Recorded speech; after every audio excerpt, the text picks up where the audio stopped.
Assalamualaikum warahmatullahi wabarakatuh. Hello everyone, my name is Sofi Azizah. I'm from English Education Department, Tanjung Pura University. In this occasion, I would like to introduce you the word of translation. So, have you ever wondered a translator transform a text from one language to another language? It's not a magic, right? It's just about using translation procedures. So, in this occasion, I would like to introduce you the 4 translations that we can use in translating. Okay, let's get started. Before we go into the translation procedures, I would like to introduce you the text that I took to translate. So, I took the text from British Council. This text entitled Perbedaan Bahasa Indonesia dan Bahasa Inggris. As we can see here, this is the source text in Indonesian, and here is the target text in English. So we can see that I have translated into English with 4 translation procedures. Okay, let's start with the first one. So the first one is naturalization. So these procedures maintain the structure of the source text while translating. For example, banyak bahasa di seluruh dunia yang memiliki kesamaan, misalnya dalam sintaksis, tata bahasa, bahkan kosakata. I translated into many languages in the world share similarities, for example in syntax, grammar, or even vocabulary. The changes, as we can see here, the changes are not significantly different, right? In fact, they both look similar as I just followed the structure of the source text and did some adjustment in order to maintain the readability. So it's about staying close to the original but adjusting for the smoothness. Okay, let's move to the second one. So the second one is transposition. Transposition is basically one of the most common procedures, especially when translating between languages like Indonesian and English, which have different grammar rules. These procedures involve changing the structure of the sentence to fit the grammar of the target language.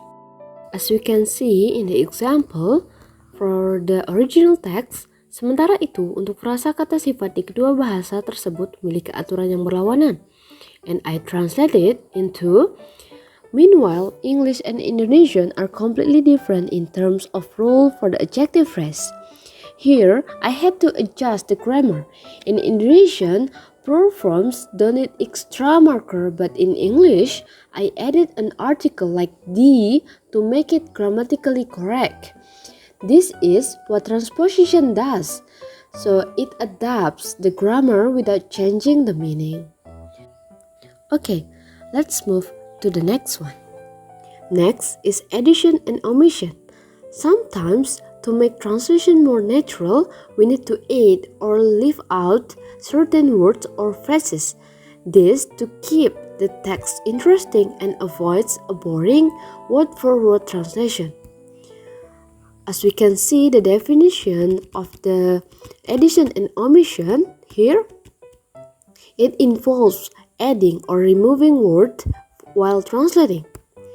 So, the example we took here, namun bahasa Inggris dan bahasa Indonesia sangatlah berbeda, di mana masing-masing bahasa memiliki akar yang berasal dari Jerman dan Austronesia. And we translated into, however, English is completely different from Indonesian. They each have roots where the former has roots in Germanic origin, while the latter is Austronesian.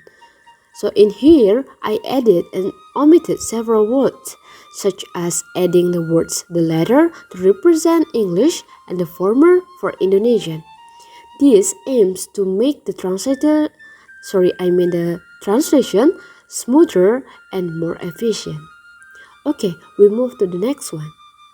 So here is the last one. The last one procedures is modulation.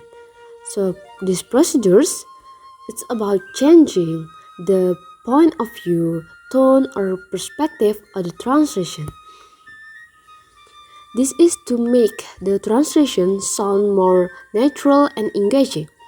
As we can see, the example, the original text, ini mungkin memakan waktu yang lama untuk menguasai semuanya, tapi bukanlah mustahil. We translate it into, mastering all of the tenses might take time, but it is not impossible. Here, I use two negative words, not and impossible, but together, they create a positive meaning. So modulation helps make the text more relatable and easier to understand by changing the way we express the idea. Alright, we got into the end of this video. So we have learned about 4 procedures. There are naturalization, transposition, addison and omission, and the last one is modulation. So I would like to emphasize that translation is not just about replacing word to another word, but it's also about finding between the accuracy, clarity, and the naturalness of the translation product. So that's all from me. I hope this video will be very helpful for you, and I hope you enjoy this video. Okay, thank you for watching. Bye bye.